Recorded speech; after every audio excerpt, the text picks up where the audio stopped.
বাংলাদেশ সচিবালয়ে গতকালকে আগুন লাগার ঘটনা মূলত হচ্ছে আওয়ামী লীগের দোসররা এখনও স্বপদে বহাল ছিল বিদায় এই কর্মকাণ্ড চলতেছে। এবং আমি যদি মনে করি আওয়ামী লীগের দোসররা প্রত্যেকটা প্রশাসন সচিবালয় মন্ত্রণালয় এখনও বহাল আছে। তো এদেরকে যদি চিহ্নিত করে না ধরে আইনের আওতায় না এনে শুধু বদলির মাধ্যমে সমাধান নয়, এদেরকে বাধ্যতামূলকভাবে অবসর দিতে হবে এবং ওদের প্রত্যেককে ধরে তাদের সম্পত্তি সহ সব কিছু বাজেয়াপ্ত করতে হবে।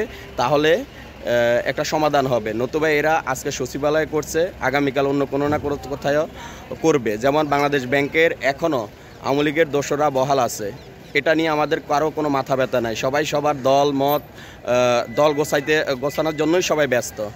তো এখান থেকে বের হয়ে আসতে হবে, দেশের জন্য কাজ করতে হবে। 5 মাস সময় চলতেছে, এখনও কোনো অগ্রগতি নেই কারোই।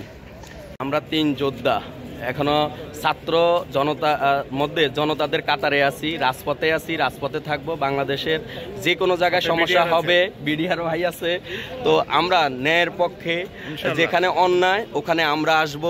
কোনো দল বুঝি না, কোনো মত বুঝি না, আমরা রাজপথে থাকবো। যে কোনো দেশের প্রয়োজনে আমরা রাজপথে চলে আসবো ইনশাআল্লাহ। আসসালামু আলাইকুম।